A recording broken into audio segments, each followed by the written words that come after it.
This is the second video for the sixth class of social psychological perspectives on health.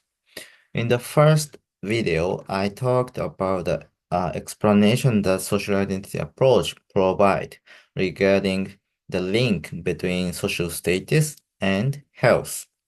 One of the explanations that social identity approach provides is that those who belong to high social status group tends to identify more strongly with their group. So there is a positive link, positive association between status and identification. And social identification, in-group identification works as a psychological resource, and such psychological resource help them to achieve better well-being. So in-group identification is negatively related to depression, positively related to satisfaction with life, and negatively related to perceived health. So there is one of the explanation that social identity approach provides.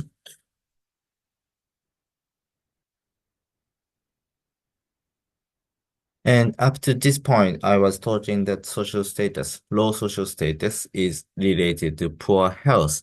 But from social identity approach, that is not the only association. Uh, just simply belonging to low disadvantaged group does not mean that members of such disadvantaged groups are always having health issues. That's not the case. And that's because people will be motivated to restore positive identity when this is compromised by events that threaten or undermine their social identities. So basically, they try to restore their positive identity. And I gave some examples about homeless. So basically, they could resist categorizing themselves as homeless. And then also, if they belong to multiple groups, they could emphasize relatively higher status group.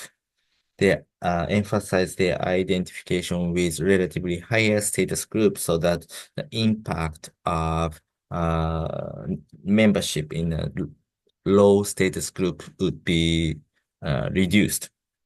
There was another strategy that people who belong to low status group can uh, minimize the association between status and health.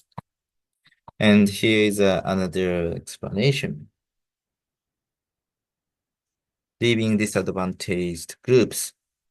This strategy may be taken when boundaries between groups are permeable and allow for individual mobility. So this I already explained in chapter 2 as well as I guess in the last video. So status of the group is positively related to social identification, and social identification is also negatively related to permeability. So those who strongly identify with a group tend to perceive that it's difficult to leave such group. So permeability is positively related to likelihood of leaving the group. Okay.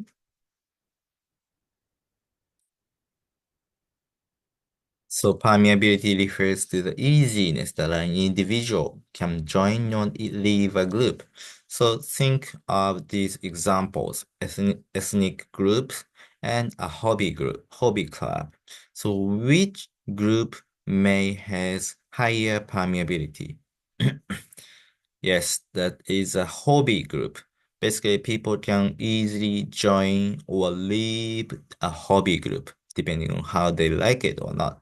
But if ethnic group is something you are born with, when you are born, you are already a member of that ethnic group. So it's basically almost impossible to leave the ethnic group. And also, like, for example, a black people cannot join a white group, white people's group, like ethnic group. So these two groups have very contrasting levels of permeability.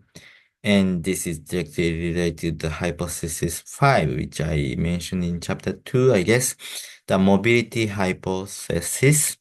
When circumstances threaten, undermine, or preclude positive social identity, if people perceive group boundaries to be permeable, they're likely to respond to the threat to positive identity through strategies of personal mobility. So basically, they just leave the group. Okay? However, when individual mobility is an option, so basically when people can join, I mean leave the group, it could still have a negative impact. An individual who are going to leave the group may be criticized by members of a group he or she is leaving, while members of a group he or she is newly joining may not treat him or her well. Okay. So there's a study of African Americans moving to a white community in the United States by Postmus and Branscombe. Basically, they are rejected by new in-groups as being different. So African Americans, when they leave the Black community and then join a new group, they may be rejected by that new group as being different.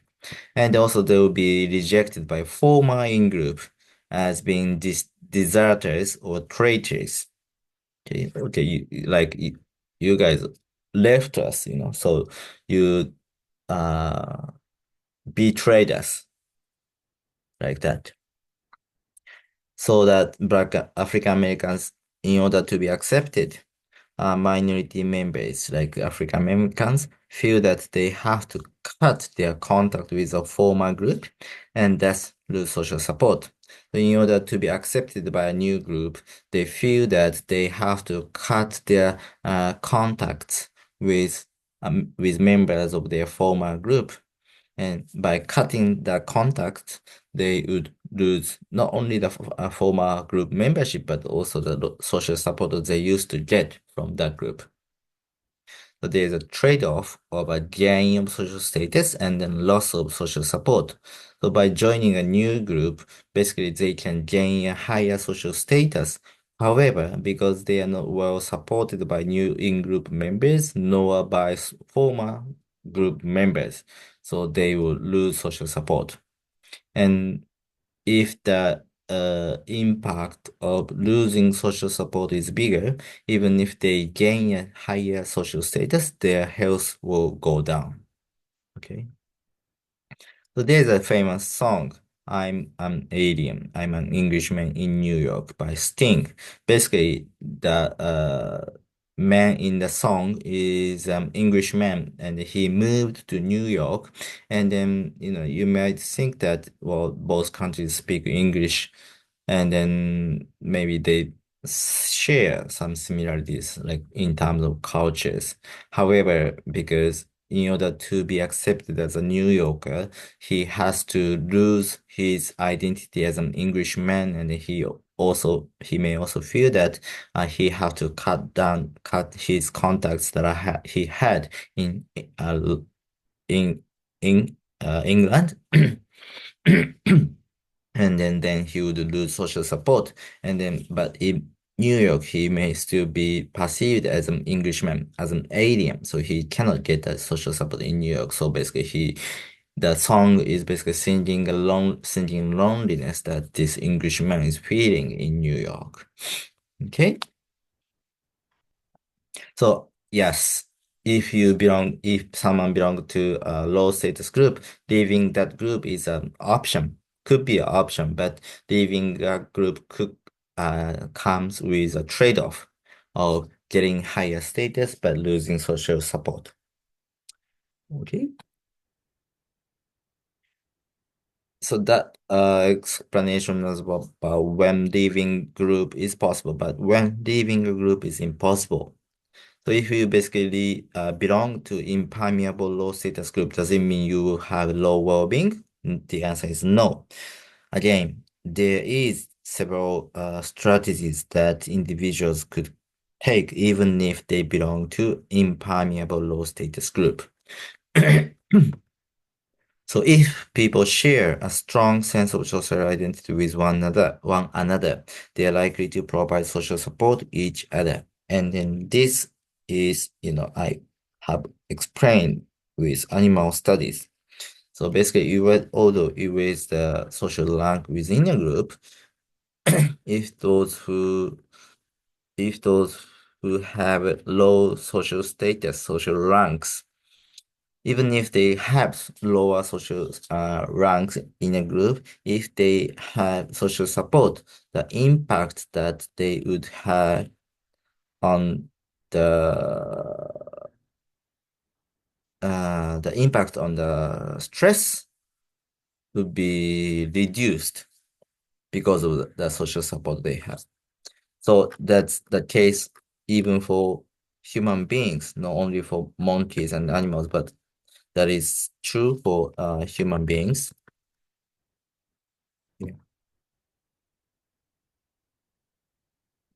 Yes, and also there's an example about the BBC prison study. You can find it in the textbook. So I'm not gonna go through the example here, but please read that part in the textbook. And then I'd like to talk in detail about another study explained in the textbook, which was done by Jetten and her colleagues. So basically, they studied about homeless people and then how not only the social support, but belonging to multiple groups can help them to gain higher, achieve higher well-being. So what they did was they measured how many groups they belong and how many interpersonal ties they have at 3 time points. Time T1 is when the homeless people first came to the shelter. And time 2 was 3 months after leaving the homeless shelter, I think, yeah. Yep, yep. And then T3 is 9 months after they left the shelter. Okay? So this table uh shows the correlations between SS, which indicates the self-satisfaction, and then PIS is like a similar concept as self-satisfaction, but basically how much strength they feel within themselves. And as you can see, the correlation between multi-group membership at time 1 and then self-satisfaction is not significant, meaning that when they came to the shelter, the numbers of the groups they belong was not related to their life satisfaction or self-satisfaction 12 months after. After 12 months, however, the number of the groups they belong at the time they were 3 months after they left the home shelter was related to the levels of self-satisfaction 9 months after 9 months. Sorry. Okay. And of course, uh, after 9 months, the levels of multiple group membership, the number of the groups they belong with possibly related to the levels of self-satisfaction. Interestingly, the number of interpersonal ties the homeless people had was never significantly related to sorry to self-satisfaction. Okay? So it's not really about how many people you know, how many people you could talk to, or maybe how many people you can ask for help, but it's more about how many groups you actually have. And this may be because if you belong to many groups, you can basically have more people to ask for social support. And social support that comes from in-group members have stronger effects on your health and well-being compared to any kind of social support that comes from art groups. You might remember the example that I talked about, how Greek are less likely to receive social support positively. Okay. Yep. And also, of course, belonging to multiple social groups can help them to cut the link between social status and health. And then also belonging to groups can work as psychological resource that makes them feel stronger or feel that their life is in control of themselves. And those like functions of the groups as psychological resources can also increase their self-satisfaction as well as well-being. Okay.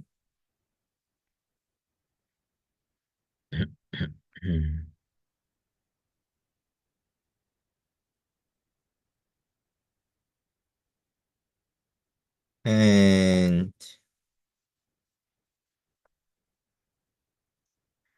here is, oh, by the way, in the textbook, I think time one multiple group memberships at time one was the strongest predictor of well-being in 12 months, after 12 months. But I think there was a typo because, as I said, multiple group membership at time one was not related to self-satisfaction, but it was time two and time three is that multiple group membership were positively related. But the more important point is that it's not really the number of interpersonal ties they have, but instead it's the number of groups they belong and number of groups that they feel important to them. Okay, another study. Those who stayed in Black communities reported more social support and higher well-being. So basically, one of the strategies that you could have when leaving a group is impossible is that you could have more social support so that you can get help from your friends. Another study shows that, yeah, number of friends is important indeed, but it's more important how many important groups you belong to, multiple group memberships. And another example is even if you belong to a disadvantaged group, that actually helps you to stay healthy if you have, uh, if you have more social support from your in-group members. So again, this is a study done by Postumus and Branscombe about African Americans in the United States. And if they live in a long-term segregated environment. So basically, they're not going to leave their community, but if they stay in a long-term segregated environment, then they will experience less in-group rejection.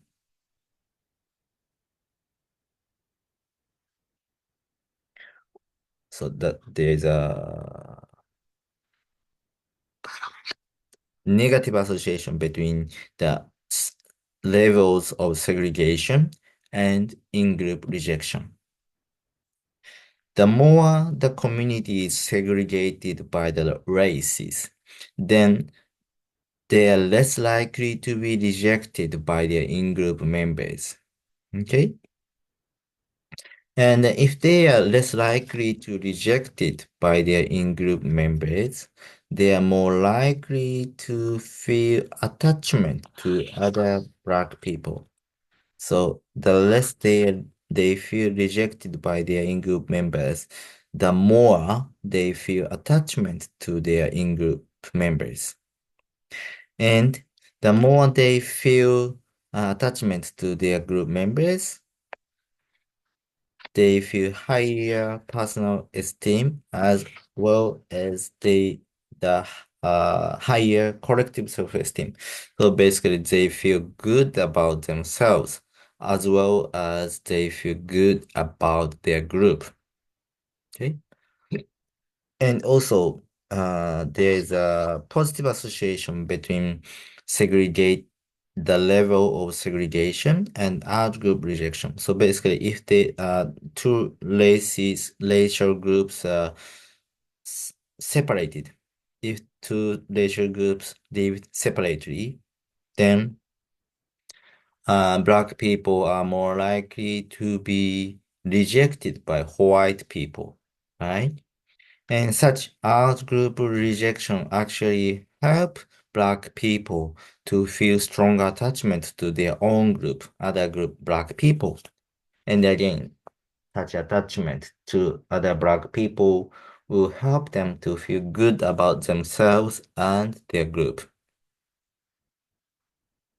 So you might think that segregation is a bad thing and then could be a source of racial discrimination and prejudice.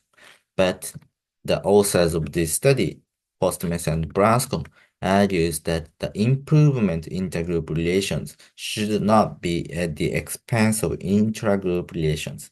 So generally, people might believe that there should be no segregation, and then both black and white people should live together peacefully. Yes, that's ideal, but if top-down, how can I say? If the government tries to force people to live together, so basically try to uh, abandon the segregation, then black people, like particularly minority people, may feel more rejection by outgroup members. And even if they can get along with outgroup members, then they might feel rejection by in-group members. So yes, it's good to be friends with outgroup members, but that shouldn't be at the expense of rejection from in-group members. And if such things happens, then their health will go down. Their self-esteem will go down. So, it's not so easy that segregation is always bad or good. Segregation may not be good, but it doesn't mean that uh, people's health condition should be ignored. Okay.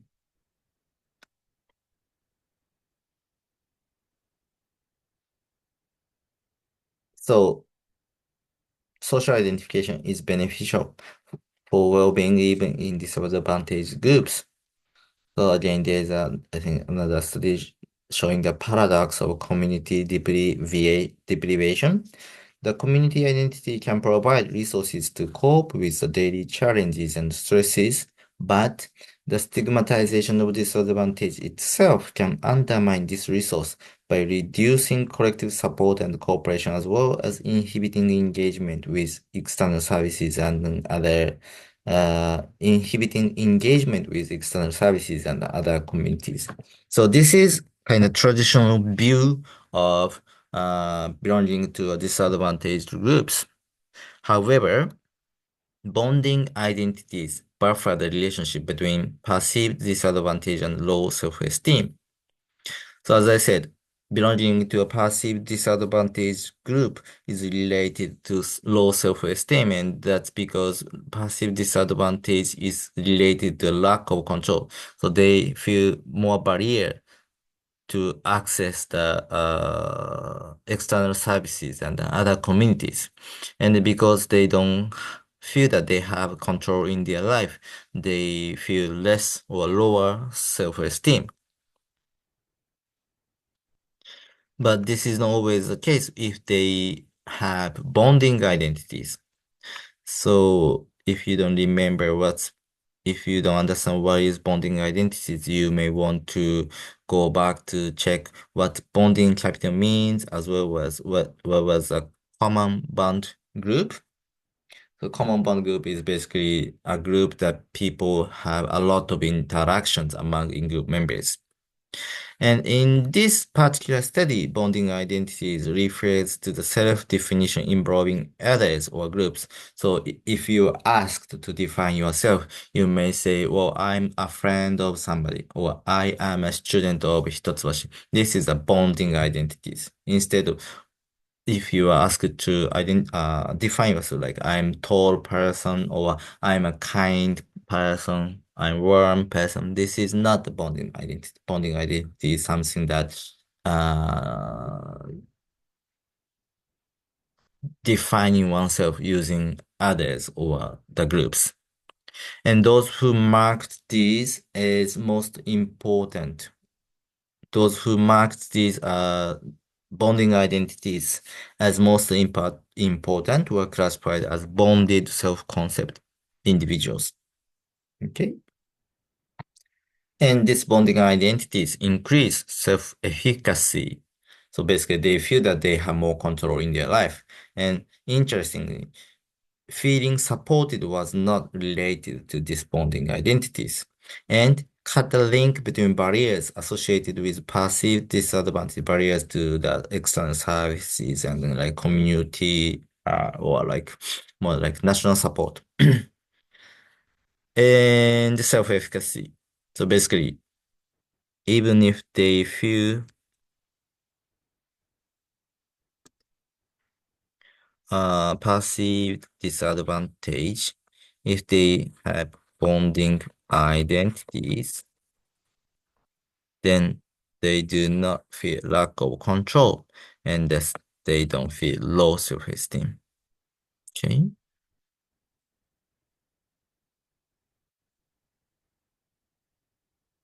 So in sum, identification with a devalued but bonding group is related to higher collective efficacy. And this is related to hypothesis 15, the agency hypothesis. When and to the extent that people define themselves in terms of shared social identity, they will develop a sense of efficacy, agency, and power. Basically, self-efficacy is related to the believing that their groups can counter some of the challenges it faces. So they feel more power and they feel that they have control in their lives. And even if the demand that situation asks for, requires is bigger, they feel that they have enough resources to counter such demand, and thus they would not feel threatened, but instead they may feel challenges. They may feel challenged so that they can basically feel less stress and then they can overcome such difficulties or difficult situations. And furthermore, if they belong to the valued bad bonding group, then they are more likely to have social support because basically bonding group is something that you have more interactions within a group and such interactions can provide more social support. And also, such interactions should increase the social identification with that group, and then stronger in-group identification should help you to perceive the social support from others as more positive. Okay. So these collective self-efficacy and social support seem to boost health and well-being, such as self-esteem and life satisfaction. Okay, so I think I will stop here for today and I will continue the rest of content in chapter 3 in the next lecture. And I will skip the chapter 4. So if you want to read the textbook in advance, then you may want to read chapter 5 instead of chapter 4. Okay, thank you very much.